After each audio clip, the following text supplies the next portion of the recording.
लीळा चरित्र आपण बघत होतो. लीळा चरित्र मध्ये तिथले जे लीळा चरित्रामध्ये स्वामींचा स्वभाव विशेष, पुन्हा आर्थिक सामाजिक जीवन आपण बघितलंय.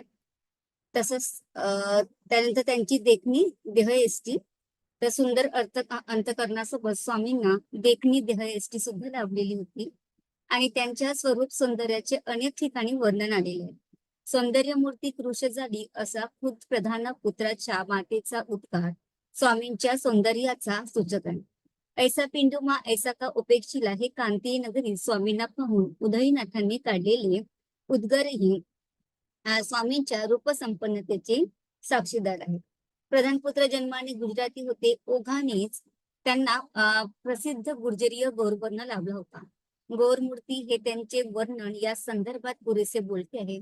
त्यांच्या देहावर जमलेले बारीक बारीक रक्तबिंदू सोन्याच्या लगडीवर बसवलेल्या माणिक खड्यासारखे शोभत होते. अशा अर्थाने आलेले त्यांच्या वर्णन त्यांच्या सुवर्णरंगी देहाचेच आहे. दर्शक स्वामींची देहकांतीच केवळ सतेज व सोनेरी होती असे नाही, एकूण त्यांची रूपसंपदाच रूपाबदार राजबिंडी व ईश्वरीय ऐश्वर्याने झळाळणारी होती. स्वामींना पाहताच बाबा कवनीची कुसी उसासुनी निघालासी बा हे बोनेबाईचे सहज बोल या संदर्भात फार बोलके ठरतात. स्वामींना पाहून यांच्या इतका अनुरूप वर आपल्या रूप रम्य कन्येला अन्यत्र सापडणार नाही अशी कोणा एका व्यवहाराची समजूत होऊन न गेली तीही सौंदर्य सूचक आहे. घोडे विकणाऱ्या हेडाऊन अण्णाही स्वामींचे व्यक्तिमत्व राजकुमारासारखे वाटले हे इथे उल्लेखनीय आहे. त्यानंतर ईश्वरी तेजाची झळाळी. स्वामींच्या दर्शनामुळे अनेक जण त्यांच्याकडे अनावरपणे आकर्षक होत होते आणि शरीर भोगाच्या होऊन जात असत. त्या शरीर भोगाच्या भावनेने भारावून गेलेल्या बाया, भक्तिभावाने वेधित झालेले भांडारेकर, नाथोबासारखे भक्त, दुष्ट हेतूने सरसावलेले तैलकार, चोर यांच्यासारख्याचा समावेश होता. एवढेच नव्हे तर सर्प, व्याघ्र, राणारेडा यांच्यासारखी हिंसक प्राणीही स्वामींच्या दर्शनाने शांत व नम्र होऊन जातात. पिशाच सुद्धा त्यांना शरण येते. त्यांच्या दर्शनाने किंवा स्पर्शाने लोक वेधून जातात. त्याचप्रमाणे त्यांच्या नामश्रवणानेही कित्येकांना वेध लागतो. हा सगळा प्रभाव केवळ त्यांच्या शारीरिक सौंदर्याचा म्हणता येणार नाही, तर त्यांच्या ठायी असणाऱ्या ईश्वरी तेजाचा तो प्रभाव होय. प्रखर तपश्चर्या आणि आत्मिक उन्नती यातून त्यांना हे ईश्वरी तेज प्राप्त झाले होते. या तेजामुळेच त्यांना सर्वज्ञता लाभली होती. अनेक प्रकारचे व्यवहार चातुर्य त्यांना गवसले होते. म्हणूनच ते घोड्यांच्या जाती, बांधकामाचा चुना तयार करण्याची रीती यासारख्या गोष्टी सहज सांगू शकत असत. त्याचप्रमाणे चमत्कार वजा वाटणाऱ्या गोष्टीही ते लीलया करून दाखवत असत. बाहेर पडलेला डोळा पूर्ववत बसवणे, शरीर फुगवून चोराला भेडसाविणे,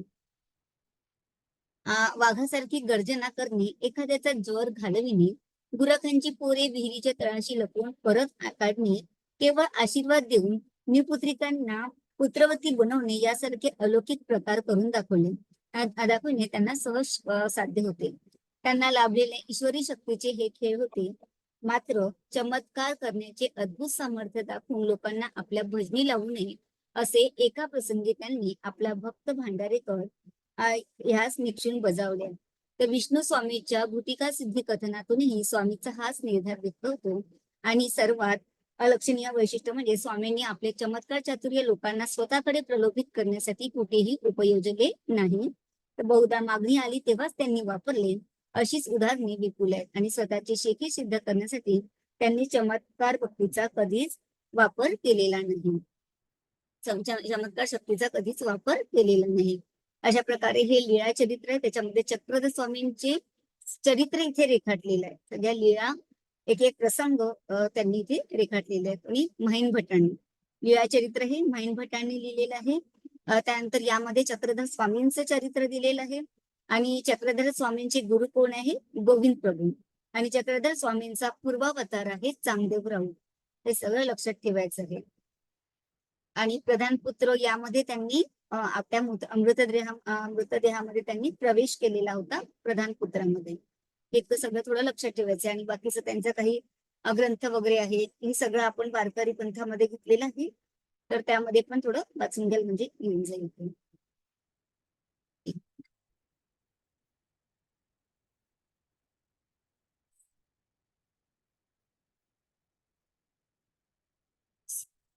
समोरचं बघू.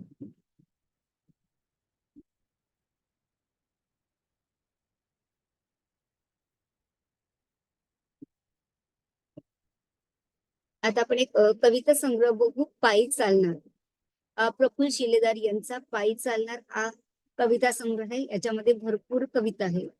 100-190च्या जवळपास कविता आहेत छोट्या छोट्या अशा.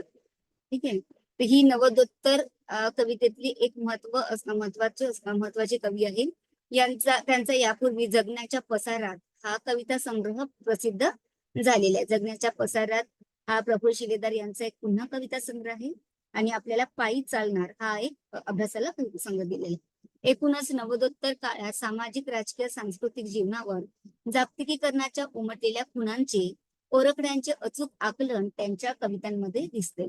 बदलांच्या या सगळ्या वादळी आवेगात सापडलेले मानवी मन, मूल्ये, संस्कृती, भाषा यासह मानवी जगण्याला आलेले भरकटलेपण आणि दिशाहीनता त्यांनी कवितेमधून अचूक टिपली आहे. स्वतः शिलेदार यांनी पायी चालणार या कविता संग्रहातील कविता ही पृथ्वीचा खेळखंडोबा करणाऱ्यांविरुद्ध अत्यंत संयम शब्दात बोलत राहते. या भूमीवर अश्वत्थ सळसळतो आहे, पण कुठलाच माणूस बुद्ध झाल्याचा आवाज दूरवरूनही ऐकू आलेला नाही, अशी जाणीव शिलेदार यांच्या कवितेतून व्यक्त होते. पायी चालणार या शब्दातच एक निग्रह आहे. पायी चालणे म्हणजे जमिनीशी नाते ठेवणे, इथल्या सजीव सृष्टीशी एकरूप होत तिच्या विनाशाविरुद्ध उभे राहणे, मूल्यनिष्ठेसह भक्कम पाऊल टाकणे, माणूसपणाचे काळेभोर ढग दाटून आल्यानंतर तडकलेल्या मातीला सांधणे, असे सारे तत्व आहेच. पण पायी चालल्यानं हवाच का कुणाचं मन कलुषित होत नाही. पायी चालण्याचा हा निर्धार शिलेदार यांच्या कवितेत एक मूल्यगर्भ धारणेशी व्यक्त होतो. ताट उभं राहून पायी चालणं मुश्किल होण्याच्या काळात मी जगतो आहे पायाखाली भरभक्कम उभी राहणारी माती, खस्ता खस्ता पायी चालणं दुष्कर होण्याच्या काळात मी जगतो आहे. तर शिलेदार यांची कविता आजच्या तुटत जाणाऱ्या काळाविषयी बोलते, दुःखाच्या नानवित मेथीचा शोक घेते आणि निसर्गाच्या हिरवाईला नष्ट करू पाहणाऱ्या माणसाच्या क्रूर लालसेला ठळक करते. दुबळ्यांना करत घुसत राहा आजच्या काळाचा गुणधर्म काय, तर हे पृथ्वीच्या विनाशाशी जोडतो आणि आपल्या बुटाचा पाय शेजाऱ्याच्या अनवाणी पायावर ठेवल्यावर तो पळतो तर बाजूला होणारच. त्याचप्रमाणे पांगळी पृथ्वी ही काही सुद्धा बोलणार नाही, यात या पृथ्वीची हडबड आणि तिला ओरबडणाऱ्या माणसाची हावरट भूक बाबींची सूचना. समकालीन वास्तवाचे संदर्भ संयमाने शब्दरूप देत ते आत्यंतिक अंतर्भूत होताना दिसते. पुस्तकावर हल्ले होण्याचा, लेखकांना परागंदा करण्याचा, कवितेने व्यवस्थेच्या जाळ्यात अडकण्याचा इतिहास शिलेदार या कवितेत अधोरेखित करतात. मात्र वर्तमानावर भाष्य करताना ही कविता जराही वक्तृत्वपूर्ण होत नाही आणि आवाजही होत नाही. या कवितेत खरे किंकाळणारा घोडा सत्तेवर सत्याचा शहारा उठवतो, पायाच्या अंगठ्याने चिरडले जाणार नाही अशी मुंगी ही प्रलयाची चाहूल सांगते. पुस्तकांना समूहाचा स्वर मिळतो तेव्हा ती समुद्राच्या लाटांसारखी रुळावतात. या शिलेदार यांच्या कवितेत काही जागात चांगल्या जगाकडे अंगुली निर्देशही करतात. वर्तमानातल्या दुःसह स्थितीचे दर्शन घडवतानाच ही कविता माणूस पण सांडा व डोळ्यातून, बोलण्या चालण्यातून, करण्या धरण्यातून, देण्या घेण्यातून अशी मानवी तरुणीला साथ घालते. पायी चालणार असा निग्रह बाळगणाऱ्या एका महत्वाच्या कवीने संशयात्माच्या रूपाने केलेले अनुवाद कार्य ही सुद्धा महत्वाचे. ही सुद्धा एक स्वतंत्र अशी भाषिक कृतीच आहे. तर वस्तुतः ही सर्व सृष्टी सजीवांच्या आश्रयाची, निवासाची, हक्काची जागा आहे. परंतु दिवसेंदिवस माणूस अधिकाधिक हिंस्र, क्रूर निसर्गातील इतर जीवांचे अस्तित्व नाकारतो, त्यांचा नामशेष करण्याच्या मागे लागलाय. एवढेच नाही तर इतर धर्मीय, जातीय, वंशिक, मानवी समूहाच्या जीवावरही तो उठला आहे. हाच आशयबंध ही कविता सुचवते. त्यांचं पुन्हा त्याच्यामध्येच पायी चालणार मध्ये उंचावरल्या खिडकीत यासारख्या कवितेत खिडकीत घरटे बांधण्याच्या पक्ष्यांची कृती हे जणू आपल्या मालकी हक्कावरील अतिक्रमण आहे असे गृहीत धरून कवितागत मी त्याला हुसकून लावण्याचा प्रयत्न करतो आणि या स्वामित्व भावनेचा लवलेशही नसलेली त्याची मुलगी बापाच्या हुकुमशाही वर्चस्ववादी असहिष्णू कृतीकडे आश्चर्याने पाहते. तर सध्याच्या माणसाच्या स्वार्थी मनोवृत्तीवरील हे भाष्य ठरते. खरे तर समाजातील काही सजग घटक माणसाला भविष्यातील विध्वंसाचे विनाशाचे इशारे देत आहेत. परंतु त्या इशाऱ्यांना तो किडा मुंगी इतकीही किंमत देत नाही. मात्र काळाच्या एका टप्प्यावर त्याला जाणवते की मुंगी जे सांगत होती ते खरे ठरते आहे. मुंगी या कवितेतील हा आशय नर्मदा बचाव आणि तत्सम इतर आंदोलनाची आठवण करून देते. डोंगर पोखरून मुरुम काढला नदी उपसून रेती यासारख्या कवितेत विनाशीकरणाच्या अजस्र पावलांची चाहूल येते. उसावानी माणसं टाकली सरकार हे पायी चालणार मधल्या. तर या ओळीतून केवळ निसर्गाचं नव्हे तर एकूणच मानवी अस्तित्वाचा विनाशाकडे सुरू असलेला प्रवास अधोरेखित झाला. त्याचप्रमाणे विविध स्वरूपाच्या विषमतेमधून आज जगभर उसळलेला हिंसाचार विद्वेष यावरही या कवितांमधून टोकदार भाष्य केले गेले. दुर्मिळ असलेल्या डोळ्यांचा आजकाल पाऊस पडू लागला. एक माणूस आम्ही आज नेम धरून मारला अशा शब्दात ही भयकारी हिंसाचारी वृत्ती आणि हरवत चाललेल्या मानवी संवेदना व्यक्त होते. माणूसपणाच्या सीमा ओलांडून माणसं सतत डोक्यात कडूजहर द्वेष का बाळगून राहतात हा कवीला पडलेला प्रश्न. भोवतालच्या अशा सगळ्या पार्श्वभूमीवर प्रफुल्ल शिलेदार कवीची भूमिका आणि सद्यकालीन कविता सृष्टी यांचा जो लेखाजोगा आपल्या कवितांमधून घेतात तोही अत्यंत संबद्ध ठरतो. भोवतालातील सगळ्या विपरीताचा परिणाम म्हणून कवीची नियत आणि फित्रतही बदलली आहे का याचा शोध कविताविषयक कवितांमधून येतो. जगण्या मरण्याच्या सीमेवर उभा कवी माणूस आणि पशु यांच्या संधिकाळात जगतोय. कविता लिहिण्यासारखी मात्र कृती करतोय त्याकडे लक्ष देण्यास कुणालाच वेळ नाही. या शब्दात कवीची निराशा हताशा व्यक्त होते. एकूणच समकालीन जीवनात तसे कवितेच्या जगातही संवेदनशील व्यक्तीची कवीची होणारी घुसमट शिलेदार यांनी नेमकेपणाने व्यक्त केली आहे. कवीला पडलेलं पुस्तक प्रकाशनाविषयी दुःस्वप्न या कवितेत साहित्य संस्कृतीची झालेली केवलवाणी स्थिती त्यांनी नेमकी टिपलेली आहे. हे सगळे कवितेंची नावं तुम्हाला लक्षात ठेवायची आहे. कवीला पडलेलं पुस्तक प्रकाशनाविषयी दुःस्वप्न पायी चालणार या कविता संग्रहामध्ये या कविता लेखकाच्या आत्मचरित्रातील पुस्तक विषयी नोंदी ही या संग्रहातील एक महत्वाची मालिका कविता म्हणता येईल अशी कविता. पुस्तकाचं जनात ठाम उभं राहणं मनात रुजणं ज्याला सळतं ते पुस्तक नष्ट करू पाहतात अशी सहिष्णुता पुस्तकांच्या बोलू लिहू पाहणाऱ्या विचारवंतांच्या साहित्यिकांच्या वाट्याला येते. या विपरीत वास्तवावर ते उपरोधिक शैलीत प्रकाश टाकतात. त्याचप्रमाणे मुळात कवी तरी जगण्याविषयी संवेदनशील राहिले आहेत का की तेही व्यवस्था शरण दिसणारे साहित्यिक पर्यावरण ते अचूकपणे चिमटीत पकडून दाखवतात. घाई हसत हसत यासारख्या कवितांमधून एकूणच आजच्या कवींच्या वृत्तीवर ते उपहासात्मक भाष्य करतात. प्रफुल्ल शिलेदारांची शैली आशयाला सरळ थेटपणे भिडणारी आहे.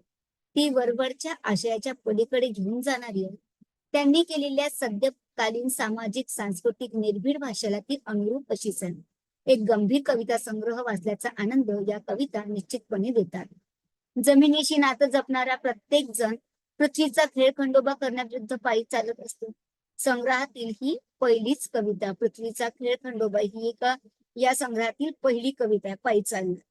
तर चांगुलपणाच्या पुन्हा शोधणारी आणि शेवटी या कवितेत कवीनं प्रश्न विचारलाय, 2 हातात मावेल एवढीच पृथ्वी हिरवेपण तोलणारे तळवे कुठे आहेत. या पार्श्वभूमीवर पुढच्याच कवितेत जगताना अवघडून टाकणाऱ्या प्रश्नांची यादी कवी देत जातो. कधीच नव्हते सोपे या पृथ्वीवर जगणे हा त्याचा निष्कर्ष आहे. पण कुठलाच माणूस या कवितेत बधीर झालेल्या संवेदनशील हरवलेल्या माणसावर भाष्य येतं. जगात रोजच जराजर मृत्यू दिसत असताना कुणीही बुद्ध होत नाही ही खंतही व्यक्त होते. कवीला बुद्धाची संवेदनशीलता इथे अपेक्षित आहे. राहू देत कित्येकांना सोबत या कवितेत निसर्गाच्या कलानं जगणाऱ्या माणसाची गोष्ट येते. तो किड्यामुंग्यांना आणि डासचिलट्यांचाही जगण्याचा हक्क मान्य करतो. उंचावरच्या या खिडकीत चिमणी घट बांधताना काळी कचरा वेचून तिच्या पिलांच्या स्वागतासाठी आपला खोपा तयार करत असते आणि पण माणूस मात्र तिला मारण्यासाठी काठी घेऊन उभा असतो. आणि हे सगळं निरागस डोळ्यांची मुलगी पाहत असते. निरागस मुलगी निसर्गाला मदत करणारा काळी कचरा आणि निसर्गविरोधी माणूस असं विरोधाभासी चित्र कवी निर्माण करतो. वापरून गुळगुळीत या कवितेत माणसाच्या निमित्त त्यांच्याशी केलेला सुखसंवाद कवीच्या मनातील निसर्गाची ओढ प्रकट करतो. चाल ढकल या कवितेत सृष्टीच्या बलात्कारासारख्या दुष्मुळेपणा करणाऱ्या निर्लज्ज माणसाला शर्मिंद करणारे त्याच्याशी केलेला सुखसंवाद कवीच्या मनातील निसर्गाची ओढ प्रकट करते. कवी शर्मिंद करणारे उपासात्मक कवी बोल कवी बोलतो. मुंगी आणि रस्ते कसे या कवितेत मोठी धरणं आणि मोठे रस्ते यांच्या विरुद्ध सूर येतो.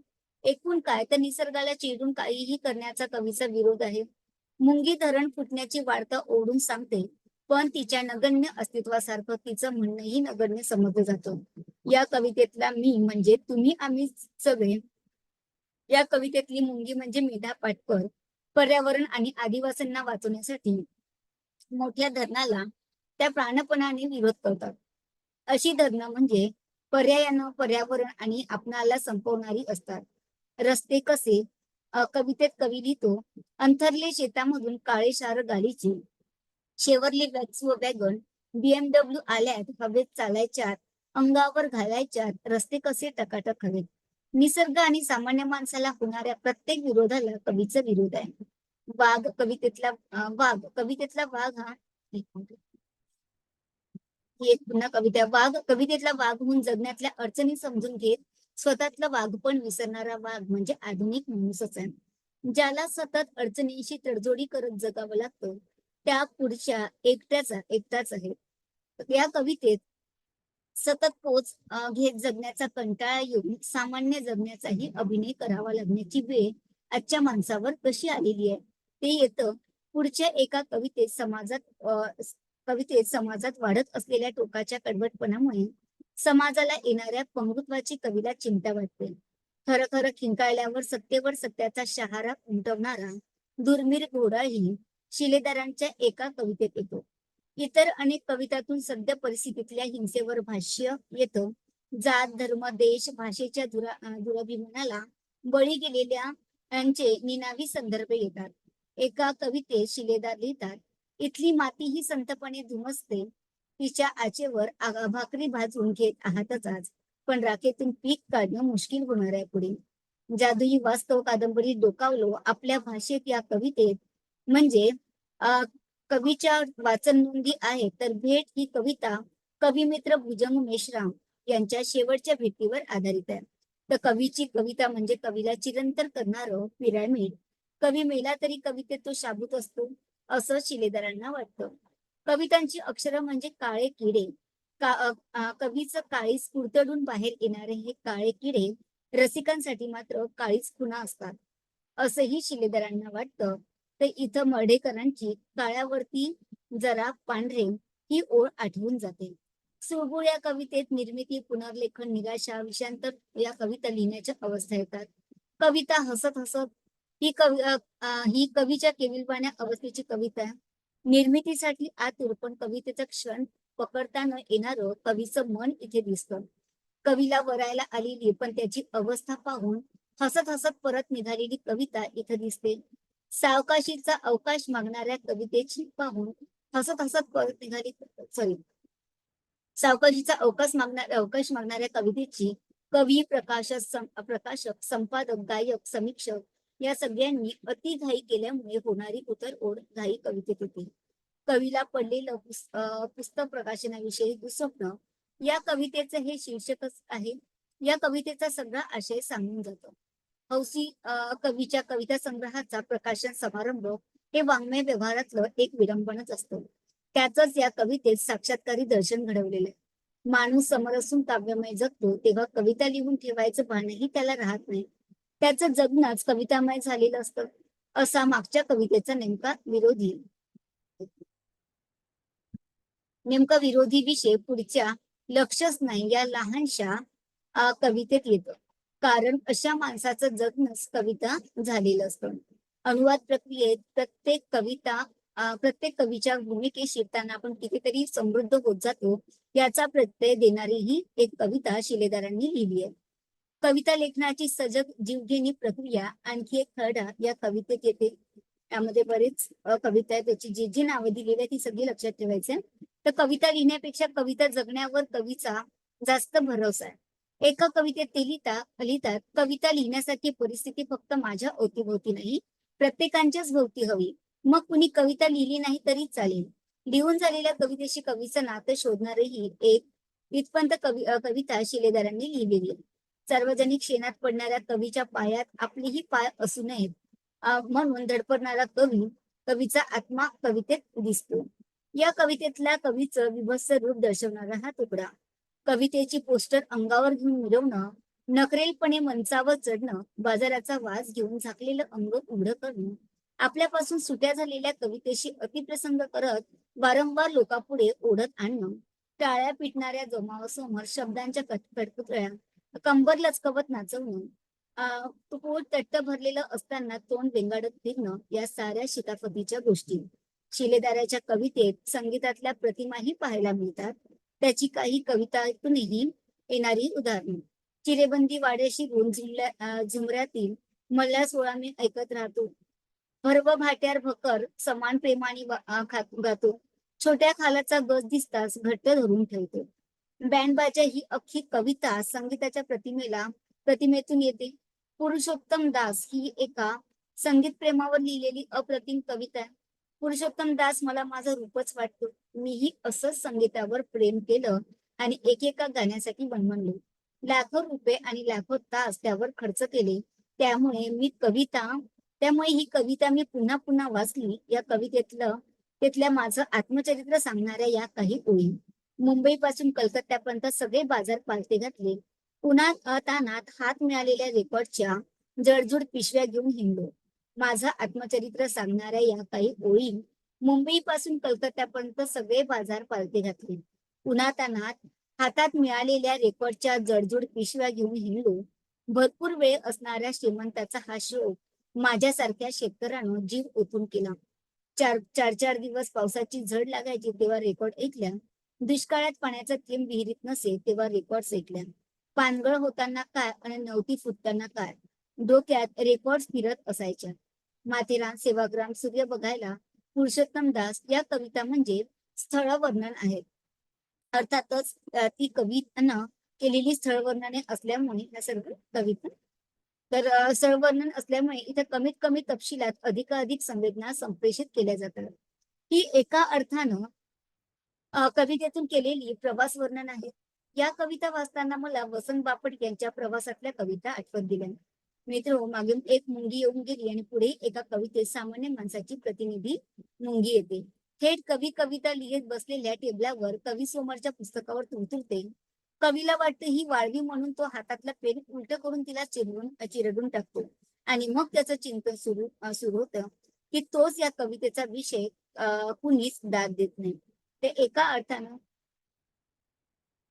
एक मिनिट डबल आली म्हणून आपली तक्रार घेऊन ती कवितेत शिरायला आली असावी या कल्पनेनं त्याला अपराधी वाटतं. लेखकाच्या आत्मचरित्रातील पुस्तकाविषयी काही नोंदी या शीर्षकासारख्या प्रदीर्घ असलेल्या या कवितेत मला पुन्हा माझं आत्मचरित्र दिसलं. यातल्या पुस्तकाशी शिवाय संवेदना आणि वेदनांशी मला माझं विलक्षण साम्य दिसलं. कवीसाठी पुस्तक ही त्याच्या आयुष्याची खोड असते आणि शोभेसह सुरक्षितताही वाढवणारी. जगातल्या सगळ्यात स्वादिष्ट पदार्थ ही कविता वाचताना माशांचा जीव घेण्यासाठी वापरली जाणारी तंत्र पाहून अंगावर काटा येतो. जिभेचे चोचले पुरवण्यासाठी माणूस किती क्रूरपणे सृष्टीजीवाशी खेळतो हे पाहिलं की आपला माणूस असल्याचीच किळस येते. 33 कोटी अपराध पोटात घालून या कवितेतल्या गायीनं पोटात घातलेले अपराध म्हणजेच माणसाचं अनैसर्गिक वागणं. नदीच्या उगमासारखं सतत पाणी झरते आताशा गायीच्या डोळ्याच्या कोपऱ्यातून. गोंगवणाऱ्या माशा शेपटीने हलवत 33 कोटी अपराध पोटात घालून गाय बसली आहे रस्त्याच्या मधोमध. तोंडात आलेली प्लॅस्टिकची कॅरीबॅग सगळं. नदीच्या उगमासारखं सगळं भवसागर तरुण जाण्याचं स्वप्न पाहत. या ओळी वाचल्या आणि 35 वर्षापूर्वी प्रथमच औरंगाबाद मध्ये शिक्षणासाठी गेलो तेव्हा पाहिलेलं असंच दृश्य त्याविषयी लिहिलेल्या त्यांना 4 ओळी आठवल्या की गुलमंडीवर गेलं तर दिसतात कागद खाणाऱ्या गायी. अरे आपण काय द्यावेत पोरींना धक्के, डोळ्यासमोर येथे अर्धनग्न मायाबाई. तर खूप माणूस होऊन जगायचं ही शेवटची कविता पहिली कविता आहे पृथ्वीचा खेळ खंडोबा आणि या संग्रहातील सर्वात शेवटची कविता आहे खूप माणूस म्हणून जगायचा. तर ही शेवटची कविता आहे या संग्रहातील. ही एका अर्थानं प्रार्थना पसायदानच आहे. ही कविता शेवटी टाकली त्या अर्थी कवीलाही तेच अपेक्षित आहे की कविता म्हणजे उत्तम पुरुष लक्षणाचीच यादी आहे. अशा प्रकारे ही पायीच चालणार हे कविता संग्रह. याच्यात बरेच कविता आहेत, तर यामधल्या जे कवितांची नावं दिलेली आहे तर ती लक्षात ठेवायची आहे तुम्हाला. ठीक आहे. या कविता पायी चालणार हे प्रफुल्ल शिलेदार यांचं कविता संग्रह. यातली पहिली कविता आहे पृथ्वीचा खेळ खंडोबा आणि सर्वात शेवटची कविता आहे खूप माणूस म्हणून जगायचं आहे. ठीक आहे. मग मधातल्या कविता तिथे दिलेल्या आहे मुंगी वगैरे, ते तुम्हाला लक्षात ठेवायचं आहे. त्यानंतर भिचकी वही. सुप्रसिद्ध मराठी कवी अरुण कोलटकरांची भिचकी वही हा कविता संग्रह 2003 मध्ये प्रास प्रकाशाकडून प्रकाशित झाला. प्रास प्रकाशनाकडून प्रकाशित झालाय. एकूण 393 पृष्ठांचा हा संग्रह असून त्यामध्ये 25 कवितांचा समावेश आहे. या संग्रहातील डोहाळ गाणं, पोचू या किंकाळी, दुष्टम, शेवटचा अश्रू या 5 कविता वगळता इतर 20 कविता या माला कविता आहेत. एका कवितेच्या शीर्षकाखाली 4 ते 5 कवितांमधून पासून 12 कवितांपर्यंत अशा उपकवितांचा समावेश झालेला दिसतो. या उपकवितांमध्ये परस्पर असे एक जैविक नाते असलेले दिसते आणि कोलटकरांच्या या पूर्वीच्या कवितांपेक्षा या संग्रहातील कवितांचे स्वरूप खूपसे वेगळे. अशा ज्या अंगाने विचार करता या वेगळ्या आहेतच, पण रूपबंधाच्या दृष्टीने त्या दीर्घ आहेत. या कविता संग्रहातील कविता एकूण विश्वाला कवेत घेऊन मानवजातीच्या भाष्य करू पाहत आहेत. या संग्रहातील कविता वेगवेगळ्या काळात घडून गेलेल्या घटनांचे कथन करतात. त्या कथनात्मक स्वरूपाच्या या घटना ग्रीकाच्या इसवी सन पूर्वी घडलेल्या काही ऋग्वेदातील आहेत, तर काही येशू ख्रिस्ताच्या जीवन चरित्राशी निगडीत आहे. रशियातील स्टॅलिनशाही, व्हिएतनामचे युद्ध, महाभारतातील खांडवनाचे दहन, त्यामुळे घडलेले सर्पसत्र या साऱ्या घटनांचे कथन या कवितेत आहे. प्रसंगी यामधील अनेक कथांची पुनर्निर्मिती केली आहे. स्वातंत्र्य, समता, बंधुत्व या ऐवजी दास्य, द्वेष, विषमता, सूड यांना खतपाणी घालणारी व्यवस्था कामचूक बजावते, याचे चित्रण या कवितामधून होते. इतिहासात घडून गेलेल्या घटनांचे कथन इथे समकालीन संदर्भात केलेले दिसते. या पुनर्मांडणीत वर्तमानाचा जिवंत धागा या सर्व रचनामध्ये असल्याचे जाणवते. यातील काही कवितांची दृश्य मांडणीचा वाचकावर परिणामकारक प्रभाव पडतो. कोलटकरांच्या कवितांमध्ये अतिवास्तववादी प्रतिमा मोठ्या प्रमाणात आहे. 2 भिन्न काळ व अवकाश एकत्र करून त्यांच्या कवितांच्या प्रतिमांची निर्मिती झालेली आहे. आंबेमोहोर, अश्रूंची खीर, तांदळाच्या अश्रूवर कोरलेली रामायण, अश्रूंना छिद्र पाहून बनवलेला माळा आणि यासारख्या अनेक प्रतिमांमधून कोलटकर आशयाला अधिक टोकदार करतात. या संग्रहातील कवितांमधून येणाऱ्या प्रतिमा या रूढ व वैशिष्ट्यपूर्ण अशा आहेत. त्यांच्यामधून व्यक्त होणाऱ्या संवेदनकृतीच भावनिक वैचारिक अर्थ एकत्र आणले असता त्यामधून व्यक्त होणारा तिसरा अर्थ हा अतिशय गुंतागुंतीचा असल्याचे लक्षात येते. झाल्या विन गुहा झाली बाळंतीण या ओळीत गुहा हा एकमेव वस्तुवाचक आहे, पण त्याद्वारे या ठिकाणी निर्माण झालेली संवेदनकृती मात्र अमूर्त आहे. मातेच्या गर्भाशयाची प्रतिमा गुहेद्वारे या ठिकाणी डोळ्यासमोर उभी राहते. कोलटकर शब्दातील संवेदनाद्वारे अनेक ठिकाणी प्रत्यक्ष त्या घटनेचे दृश्यरूपच उभे करतात. एखाद्या प्रतिमेतून थेट व्यक्त होणारा अर्थ आणि त्याच्याशी संबंधित निर्माण होणारा संलग्न अर्थ याद्वारे कवी वाचकासमोर एक अमूर्त उभे करताना दिसतो. अशा स्वरूपाच्या प्रतिमा या कवितेत खूप ठिकाणी येताना दिसतात. कोलटकरांच्या या संग्रहातील कवितांचे महत्वाचे वेगळेपण म्हणजे यामध्ये येणाऱ्या स्त्री प्रतिमा हे आहेत. त्यांच्या इतर सर्व संग्रहामध्ये आलेल्या स्त्री प्रतिमेपेक्षा त्या वेगळ्या आहेत. त्या पुराण कथात्मक साहित्यातून ज्या प्रकारे येतात त्याच प्रकारे आधुनिक जीवनातील वेगवेगळ्या घटना प्रसंगातून येताना दिसतात. ग्रीक कथेतील विपाशा असेल, 20व्या शतकातील मैमून असेल आणि वेदकाळातील अपाला असेल, तर कोलटकर श्री प्रतिमेचे एक सर्जक आविष्कार कवितांमधून करतात. कवी विश्वात्मक अशा आदि स्त्रीला नवनिर्मितीसाठी आवाहन करतो.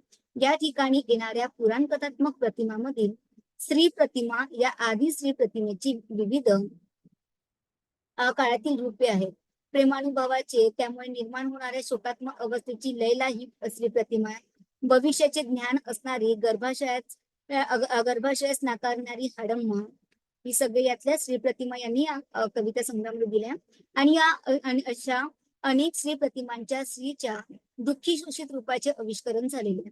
याबरोबर स्त्रीच्या सत्वाचा तिच्या ठायी असलेल्या सर्जनशीलतेचा ठाव घेतला आहे. पुराण कथेमध्ये तिच्या वाट्याला अन्यायाचे अपमानाचे दुःख वर्तमानात अधिक धारदार होताना दिसते. कोल्हटकरांच्या कवितेत येणाऱ्या विरोधी प्रतिमांची संख्या, इंग्रजी, उर्दू, पारशी भाषेतील संदर्भ सहजगत्या वाचकांचे लक्ष वेधून घेते. गतकाळात घडलेल्या गोष्टींची आठवण ठेवून त्या नोंद करत, काही ठिकाणी त्यातील पुराव्याची नोंद करत घडलेल्या घटनाचा अन्वयार्थ सांगत कोल्हटकर घडून गेलेली घटना परत एकदा सांगतात आणि वाचकाला खेळून ठेवतात. फक्त या घटनाचा तपशील ते सांगत नाही, तर त्यामुळे माणसामधील संघर्ष, द्वेषभाव यांची विविध रूपे ते वाचकांसमोर मांडतात. सर्पसत्र सारखा कवितेतून द्वेषावर आधारित सामूहिक स्मृती कशा प्रबळ ठरतात याचे उत्तम उदाहरण दिसते. या संग्रहातील कवितांच्या रूपबंधाचे एक महत्वाचे वैशिष्ट्य म्हणजे यामधील कथनात्मकता होय. यातील कवितेमध्ये एकच कथनकर्ता अस्तित्वात नाही. कधी कधी स्वतः एखाद्या घटनेचे कथन करतो, तर कधी यामधील वेगवेगळ्या व्यक्तिरेखा कथनकर्त्याच्या जागी येताना दिसतात. तर कोल्हटकरांच्या कवितेचा रूपबंध हा वैविध्यपूर्ण आहे. त्यातलं मोठं पुन्हा एक पीडीएफ आहे, मी ते पाठवते. बरंच मोठं असल्यामुळे मी ते घेतलं नाहीये, थोडक्यातलं आहे. ते सुद्धा तुम्हाला ते वाचायला पाठवते. ठीक आहे. भिजकी वही बरेच मोठे आहे आणि त्यातले रशियन स्त्रिया वगैरे यांचे नावं बरेच दिलेली आहे त्याच्यामध्ये. ठीक आहे. तर ती थोडी वाचून घ्याल, मी ती पाठवते दुपारी वगैरे. ठीक आहे. भिजकी वही ही स्त्रियांच्या दुःखावरच ही कविता संग्रह आहे. म्हणजे भिजकी वही त्यांना तेच म्हटलंय की स्त्रियांच्या दुःखांनाच त्यांनी भिजकी वही हे नाव दिलेलं आहे. आणि अरुण कोल्हटकर हे यांची भिजकी वहीचे कवी आहेत. म्हणजे अरुण कोल्हटकरांचा भिजकी वही हा कविता संग्रह आहे. हा 2003 मध्ये प्रकाशित झालेला आहे आणि त्यामध्ये 25 कवितांचा समावेश असून 393 पृष्ठांची ही कविता संग्रह आहे. आणि हे प्रास प्रकाशनाकडून प्रकाशित झालेला कविता संग्रह. ठीक आहे. याच्यामध्ये हाडम्मा वगैरे हे सगळे श्री प्रतिमा इथे आलेले आहेत, त्या सुद्धा लक्षात ठेवायच्या तुम्हाला. ठीक आहे. नंतरच्या याच्यात घेते मी, याचं पाठवून देईल मी तुम्हाला. ठीक आहे. संध्याकाळी 8 वाजता घेते मग. चला बाय.